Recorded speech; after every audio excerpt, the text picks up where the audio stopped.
നമസ്കാരം, മാതൃ മിസ്സിന്റെ പുതിയൊരു വീഡിയോയിലേക്ക് എല്ലാവർക്കും സ്വാഗതം. അപ്പോൾ മക്കളെ, നമ്മൾ എക്സാം ആവാറായില്ലേ? അപ്പം എന്തൊക്കെയാ പഠിക്കേണ്ടത്, ഏത് രീതിയിലുള്ള ചോദ്യങ്ങളാണ് വരിക, എന്തൊക്കെ ആക്ടിവിറ്റീസ് ആയിരിക്കും വരിക എന്നൊക്കെ എല്ലാവർക്കും ഭയങ്കര സംശയമാണ് അല്ലേ? അപ്പം അതിനൊക്കെ ഒരു പരിഹാരമായിട്ടാണ് മിസ് ഇന്ന് ഈ ഒരു വീഡിയോ ആയിട്ട് വന്നിരിക്കുന്നത്. നമുക്ക് എക്സാമിന് എന്തായാലും വരുന്നുള്ള ഒരു ചോദ്യമാണ് മക്കളെ, ഏതാണ് വിശകലന കുറിപ്പ്. നമ്മുടെ കേരള പാഠാവലിയിൽ വിശകലന കുറിപ്പ് എന്തായാലും വന്നിരിക്കും. അപ്പോൾ ആ ഒരു വിശകലന കുറിപ്പ് എന്നുള്ളൊരു ചോദ്യം വന്നു കഴിഞ്ഞാൽ എങ്ങനെ നിങ്ങൾ അതിനുള്ള ആൻസർ ചെയ്യും, ഏത് രീതിയിലാണ് നിങ്ങൾ എഴുതുക?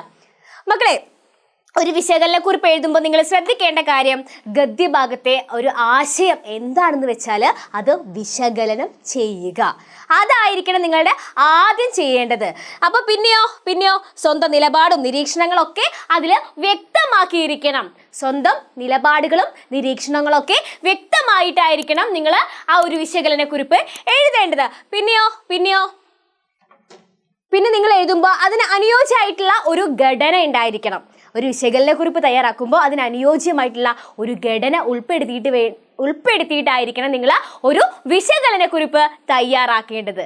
അപ്പോൾ നമുക്ക് ഒരു വിശകലനക്കുറിപ്പ് എങ്ങനെയാണ് തയ്യാറാക്കുന്നത് നോക്കിയാലോ? മിസ് ഒരു ചോദ്യം വായിച്ചു തരാം, അതിൻ്റെ ആൻസറും പറഞ്ഞു തരാം. ശ്രദ്ധിച്ചിരിക്കുക. Okay, yes. ഈ ലോകം വീക്ഷിക്കും നിൻ കരളിൽ നൂലറ്റു പോകാതിരിക്കയെന്നും മാനവനെന്നും വഴക്കടിച്ചു കോലം കെടുത്തിയ പാരിൽ നിന്നും പാവന ചിന്താ സഭസിൽ മീതെ പാരട്ടെ എന്നുമെൻ കൊച്ചുപട്ടം. ഈ വരികൾ ശ്രദ്ധിച്ചു വായിക്കൂ. ലോകത്തെ വീക്ഷിക്കുന്ന പട്ടം, പട്ടത്തിന്റെ കരൾ, കരളിന്റെ നൂൽ, മാനവൻ വഴക്കടിച്ച് കോലം കെടുത്തിയ പാര്, പാവന ചിന്താ നഭസ്, നല്ല ചിന്തകളുടെ ആകാശം. പട്ടത്തെക്കുറിച്ച് മാത്രമാണോ ഈ വരികൾ പറയുന്നത് എന്നാണ് ചോദിക്കുന്നത്. മക്കളെ, ഈ കൊച്ചുപട്ടം മറ്റെന്തെങ്കിലുമാണോ? ഭൂമിയിലെ എല്ലാവരെയും ഒന്നായി കാണാൻ പട്ടത്തിന് കഴിയും. നമുക്കതിന് കഴിയുന്നുണ്ടോ എന്നൊക്കെ ഒരുപാട് ചോദ്യങ്ങളാണ് നമ്മളോട് ചോദിക്കുകയാണ് അല്ലേ? നമ്മുടെ മനസ്സും പട്ടം പോലെയായി മാറിയാലോ? നിങ്ങളുടെ അഭിപ്രായങ്ങൾ അവതരിപ്പിച്ചു തുടർന്ന് വരികൾ വിശകലനം ചെയ്ത് കുറിപ്പ് തയ്യാറാക്കുക. അങ്ങനെയാണെങ്കിൽ നമുക്കൊരു വിശകലനക്കുറിപ്പ് തയ്യാറാക്കിയാലോ? ഇതാണ് നമ്മുടെ ചോദ്യം. എങ്കിൽ വിശകലനക്കുറിപ്പ് എങ്ങനെയാണ് തയ്യാറാക്കുക നോക്കാം മക്കളെ, നോക്കാം.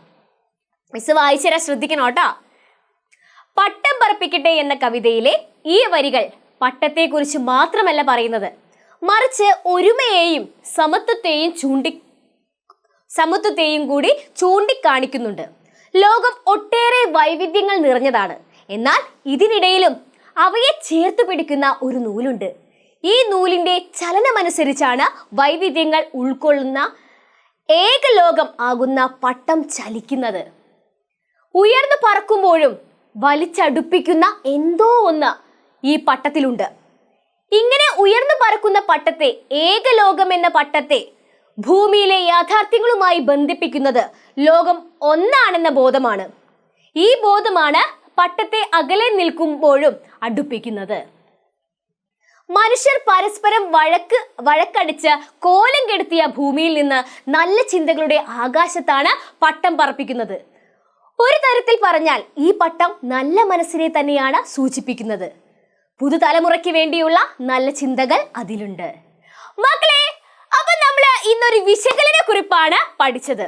നിങ്ങൾ എക്സാമിൽ ചോദ്യ പേപ്പറിൽ വിശകലനക്കുറിപ്പ് തയ്യാറാക്കുക എന്നുള്ളൊരു ചോദ്യം വന്നു കഴിഞ്ഞാൽ ഈ രീതിയിലായിരിക്കണം നിങ്ങൾ എഴുതേണ്ടത്. അപ്പോൾ മക്കളെ, ഇന്നത്തെ വീഡിയോ നിങ്ങൾക്ക് ഇഷ്ടപ്പെട്ടു എന്ന് വിശ്വസിക്കുന്നു. അപ്പം നിങ്ങൾക്ക് ഇന്നത്തെ വീഡിയോ മനസ്സിലായെന്ന് വിശ്വസിക്കുന്നു. ഇഷ്ടപ്പെട്ട ലൈക്ക് ചെയ്യുക, നിങ്ങളുടെ ഫ്രണ്ട്സിന് ഷെയർ ചെയ്യുക. മാത്രമല്ല നമ്മുടെ ചാനൽ സബ്സ്ക്രൈബ് ചെയ്യാൻ മറക്കണ്ട. അതേപോലെ നിങ്ങളുടെ വിലപ്പെട്ട കമൻസും കാര്യങ്ങളൊക്കെ നമ്മുടെ കമൻറ്റ് ബോക്സിൽ രേഖപ്പെടുത്തുന്നതാണ്.